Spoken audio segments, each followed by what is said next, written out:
ህወሓት አዲሱን ጦርነት በይፋ ጀመረ። የፕሪቶሪያ ስምምነት ፈረሰ። ህወሓትና የሐራ መሬት ታጣቂ በአፋር ውጊያ ጀመሩ። መከላከያና የህወሓት ኃይል ፊት ለፊት ተፋጠጡ። መከላከያ መብረቃዊ እርምጃ ለመውሰድ ትዕዛዝ እየተጠባበቀ ነው። ህወሓት ከአፋር ክልል ትንኮሳው በኋላ ወደኛ እንዳይመጣ እናውቃለን ያሉት ኮሎኔል ደመቀ ዘውዱ የተከዜ ዘብ ዝግጁ መሆኑን ገለጹ። የሁለት ዓመቱ ጦርነት በፕሪቶሪያ ስምምነት ከተቋጨ በኋላ ትግራይ ክልል አንጻራዊ ሰላም አግኝታለች ቢባልም ከምርጫ ቦርድ ህጋዊ ሰውነቱን የተነጠቀው ህወሓት በተለያዩ ጊዜያት በሚፈጽማቸው ትንኮሳዎች ክልሏ ዳግም ስጋት ውስጥ ወድቃለች። ህወሓት ከፕሪቶሪያ ስምምነት ውጪ ድንበር ጥሶ በመግባት በአፋር ክልል ውጊያ በመቀስቀስ የአፋር ግዛቶችን የተቆጣጠረ ሲሆን ይህም የፕሪቶሪያ ስምምነት መፍረሱን ያንጸባረቀ ተደርጎ ተወስዷል። ህወሓት ሊወጋኝ ተዘጋጅቷል ባለው ሐራ መሬት በሰፈረው ኃይል ላይ እርምጃ ለመውሰድ ወደ አፋር አቅንቶ ጦርነት የጀመረ ሲሆን ይህንንም የአፋር ክልል መንግስት አረጋግጧል። መከላከያም ህወሓት የተቆጣጠራቸው ቦታዎችን ለማስለቀቅ ትዕዛዝ ብቻ እየተጠባበቀ እንደሆነ ተነግሯል። የህወሓት የአፋር ጥቃት ተከትሎም የህወሓት ቀጣይ ጉዞ ወደ እኔ ነው ያለው የወልቃይት አስተዳደር የሚመጣበትን ትንኮሳ ለመመከት ዝግጅት መጨረሱን አስታውቋል። በአሁኑ የመረጃ ሰዓታችን እነዚህን ጉዳዮች በዝርዝር የምንመለከት ይሆናል። ሰላም ውድ የሉዴሊ ቤተሰቦች እንደምን አላችሁ? ቻናሉን ሰብስክራይብ፣ ላይክ፣ ሼር ያደረጋችሁ እስከ መረጃዎቻችን ፍጻሜ አብራችሁን ቆዩ።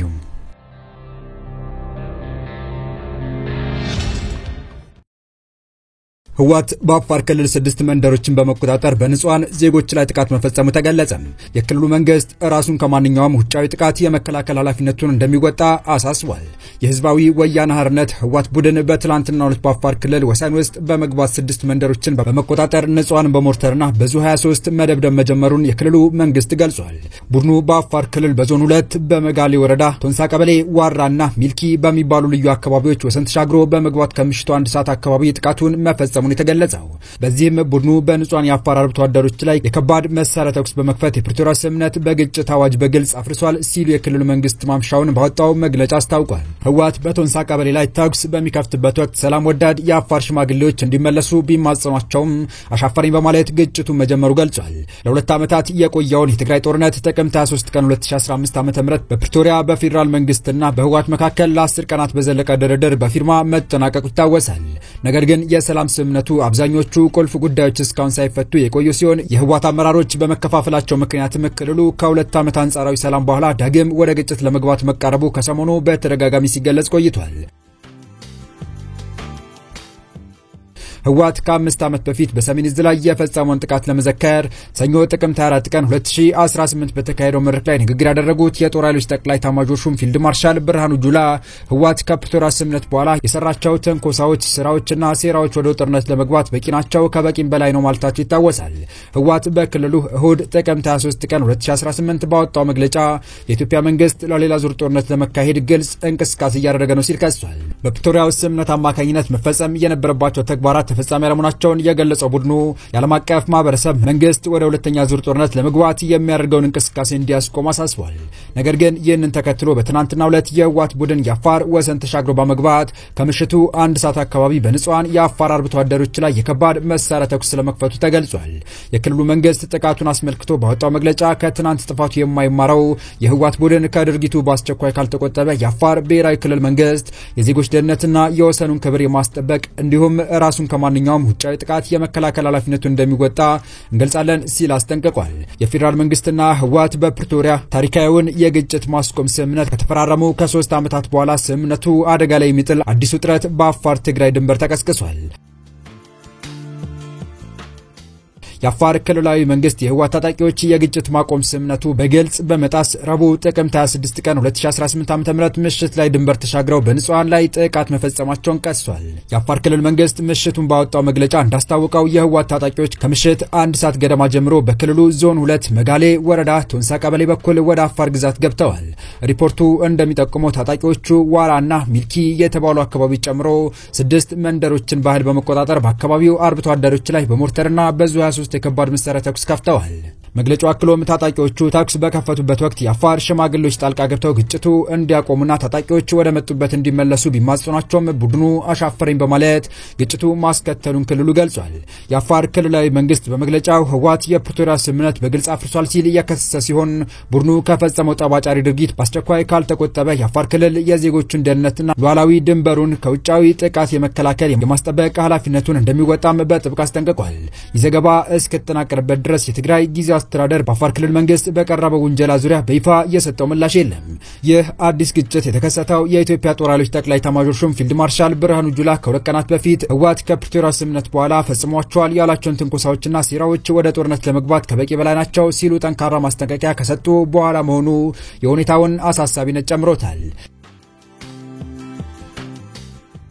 ህወሓት የአፋር ክልል ድንበር ጥሶ በገባበት ወቅት የሀገር ሽማግሌዎች ታጣቂ ኃይሎችን ወደ መጡበት ተመለሱ ብለው እንደለመኗቸው የተሰማ ሲሆን የሽማግሌዎቹን ልመናም ቢብሎ የአፋር 6 ቀበሌዎችን መቆጣጠሩ ያስቆጣው መከላከያ ኃይሉ ከህወሓት ሰራዊት ጋር መፋጠጡ የተነገረ ሲሆን ህወሓትን ከቀበሌዎቹ ለማስወጣትና የአካባቢውን ሰላም ዳግም ወደ ነበረበት ለመመለስ መብረቃዊ እርምጃ ለመውሰድ ትዕዛዝ ብቻ እየጠበቀ እንደሆነም ለማወቅ ተችሏል። ይህ በእንዲህ እንዳለ ኋላ ቀሩ ቡድን የፌዴራል መንግስትን ወደ ግጭት ለማስገባት በአፋር በኩል ትንኮሳዎች ፈጽሟል። ይህንንም ያዛዡና ጌታ ሻዕቢያ አጀንዳ ለማስፈጸም የተደረገ ነው ሲሉ ከዚህ የህወሓት ትንኮሳ ጋር በተገናኘ የጠቅላይ ሚኒስትሩ የምስራቅ አፍሪካ ጉዳዮች አማካሪና የቀድሞ የህወሓት ከፍተኛ አመራሩ አቶ ጌታቸው ረዳ ተናገሩ።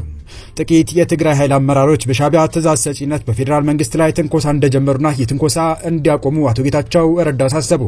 የፌዴሪ ጠቅላይ ሚኒስትር የምስራቅ አፍሪካ ጉዳዮች አማካሪ ሚኒስተር አቶ ጌታቸው ረዳ ፍስሐ ማንጁስና ዮሐንስ መዲድ የተባላችሁ የትግራይ ሰራዊት አመራሮች የጀመራችሁትን የግጭት ቅስቀሳ እንቅስቃሴ አቁሙ ሲሉ አስጠንቅቀዋል። ሚኒስትሩ ኋላ ቀር ቡድን ሲሉ የጠቀሱት የህወሓት አመራር የፕሪቶሪያ ስምምነት ለመቅደድ ሁሉም አይነት ትንኮሳ ቢፈጸምም የፌዴራል መንግስት ያጸፋ ምላሽ ከመስጠት ተቆጥቧል ብለዋል። ኋላ ቀር ያሉት የህወሓት አመራር ቡድን የፌዴራል መንግስት ወደ ግጭት ለማስገባት በአፋር በኩል ትንኮሳዎች ፈጽሟል፣ ይህንንም ያዛዡና ጌታውን ሻዕቢያ አጀንዳ ለማስፈጸም የተደረገ ነው ሲሉ ገልጸዋል። በአፋር ክልል በኩል በፌዴራል መንግስት ላይ የተደረገውን ትንኮሳ ጀነራል ፍስሐ ማንጁስና ጀነራል ዮሐንስ መዲድ ናቸው የመሩት፣ ማቆም ያለባቸውም እነሱ ናቸው ሲሉ አሳስበዋል። ጦር አውረድ በሚል ጸሎት በራስ ህዝብ ላይ መከራና ጭፍጨፋ መጋበዝ ክደት ነው ያሉት ሚኒስትር ጌታቸው በትግራይና በአፋር በኩል ያላችሁ የትግራይ ሰራዊትና የትግራይ ሰላም ኃይል የሻዕቢያን ፍላጎት ለማሳካት ወደ እርስ በርስ ግጭት መግባት የለባችሁም ብለዋል። ለትግራይ የሚያስብና አርባን ያለው ሰው 3ኛ ዓመቱን ያስቆጠረውን የፕሪቶሪያ ውል ከወዴት ደረሰ ብሎ መጠየቅ ብቻ ነው የሚያዋጣው ሲሉ አቶ ጌታቸው ረዳ ገልጸዋል። የትግራይ ክልል ጊዜያዊ አስተዳደር መረጃውን እስካጠናቀርንበት ሰዓት ድረስ ስለ ጉዳዩ ምንም አይነት መግለጫ ያልሰጠ ሲሆን ከዚህ ቀደም ግን የጊዜያዊ አስተዳደሩ ፕሬዝዳንት ሌተር ጀነራል ታደሰ ወረደ በአፋር ክልል የሚገኙ ትግራይ ታጣቂዎች የሚፈጽሙት ማንኛውም ትንኮሳ የፌዴራል መንግስት ወይንም የአፋር ክልል መንግስት ትንኮሳ አድርገን ነው የምንወስደው ሲሉ መናገራቸው ይታወሳል። በአፋር በኩል የሚኖር ምንም አይነት ተነሳሽነት ወይም እንቅስቃሴ እንደ ትግራይ ጊዜያዊ አስተዳደር እዚያ ያሉ ኃይሎች ብቻ አድርጎ አይወስደውም ወይም የፌዴራል መንግስት ነው ካልሆነም የአፋር መንግስት ነው ብሎ ነው የሚወስደው ያሉት አስተዳደሩ ነፃ መሬት ካሉት ኃይሎች ጋር ያለው ልዩነት 100% መፈታት ያለበት በሰላማዊ መንገድ ነው። ነገር ግን ማንኛውም ትንኮሳ ከአፋር ክልል በኩል ከመጣ ወይ የአፋር መንግስት ነው አሊያም የፌዴራል መንግስቱ ነው ተብሎ የሚወሰደው እንጂ የትግራይ ተወላጆች ወይም ተጋሩ ተደርጎ የሚወሰድ አይደለም ሲሉ መናገራቸው የቅርብ ጊዜ ትውስታችን ነው። የፕሪቶሪያው ስምምነት የ2 ዓመቱ እንደማፋሳሽ ጦርነት ያስቆመ ሲሆን በቅርቡ የአውሮፓ ህብረትና አባል ሀገራት በፈራሚዎች መካከል ፖለቲካዊ ውይይት እንዲጀመር ጥሪ ማቅረባቸው ይታወሳል። የዛሬው ክስተት ግን ይህን የሰላም ተስፋ በድጋሚ ጥያቄ ውስጥ የሚከት ሆኗል። በተያዘም የተከዜ ዘብ ለሁሉም ነገር ዝግጁ ነው። የተከዜ ዘብ የህዝብ ዘብ ነው። ከህወሓት የአፋር ክልል ትንኮሳ ጋር ተያይዞ ወደ ወልቃይትም እንደሚመጣ እናውቃለን። ተዘጋጅተናል። በወልቃይት ጠገዴ ሰቲት ሁመራ ዞን ምክትል አስተዳዳሪና የሰላምና ጸጥታ መምሪያ ኃላፊ ኮሎኔል ደመቀ ዘውዱ በተመሳሳይ ከሳምንት በፊት የወልቃይት ጠገዴ ዞን የሚሊሻ ጽሕፈት ቤት ኃላፊ የሆኑት አቶ ክብራ በማህበራዊ ገጻቸው ባሰራጩት አጭር መረጃ በቀጣይ ሳምንታት ጦርነት ለመክፈት ዝግጅት እንዳለ መረጃው ደርሶናል ብለዋል። የሚሊሻ ጽሕፈት ቤት ኃላፊው ወያኔ በመጪው ወር ማለትም ህዳር ወር ወልቃይት ጠገዴ በኃይል ለመውረር ተዘጋጅቷል ሲሉ መክሳቸው ይታወሳል። ከሰሞኑም በሁመራ ከተማ ከአካባቢው ማህበረሰብ ጋር ውይይት ያደረጉ የፌዴራል መንግስቱና የአካባቢው ባለስልጣናት የወልቃይት ጉዳይ በሰላም እንጂ በጉልበት አይፈታም የሚለውን አጀንዳ በጉልህ ሲናገሩ ተደምጠዋል። የጠቅላይ ሚኒስትሩ የምስራቅ አፍሪካ ጉዳዮች አማካሪ ሚኒስተር አቶ ጌታቸው ረዳ፣ የሰላም ሚኒስትሩ አቶ መሐመድ እድሪስ፣ የወልቃይት ጠገዴ ሰቲት ሁመራ አካባቢ ዋና አስተዳደር አቶ አሸተ ደመላው እንዲሁም የወልቃይት ጠገዴ ሰቲት ሁመራ የአማራ ማንነት አስመላሽ ኮሚቴ ሰብሳቢ እንዲሁም የአካባቢው ምክትል አስተዳዳሪ ኮሎኔል ደመቀ ዘውዱ በጋራ ሆነው በመሩት ስብሰባ ላይ ተሰብሳቢዎች አሉ የሚላቸውን ጥያቄዎች ያቀረቡ ሲሆን የአካባቢው ችግር በሰላም እንዲፈታ ከመድረኩ መሪዎች ተንጸባርቋል። የተወደዳችሁ የቻናላችን ቤተሰቦች ለአሁኑ ለእናንተ ይመጥናሉ ታረምጧቸው ታተርፉባችኋላችሁ ብለን የመረጥንላችሁ ዕለታዊ መረጃዎቻችን እስካሁን ያደመጣችኋቸው ነበሩ። በተመሳሳይ ሀገራዊና ቀጠናዊ ጉዳዮች እንዲሁም ዓለም አቀፋዊ የጂኦፖለቲካ ወታደራዊና አነጋጋሪ ክስተቶችን ለበለት ተከታትለን በትኩስ ይዘን እንደምንቀርብ እያሳወቅን የቻናሉ ቤተሰብ ካልናችሁ ሰብስክራይብ፣ ቪዲዮን ላይክ እና ሼር በማድረግ ተደራሽነታችን ታሰፉ ዘንድ አክብሮታዊ ግብዣችን ነው። አበቃን። ሰናይ ጊዜን ተመኘን።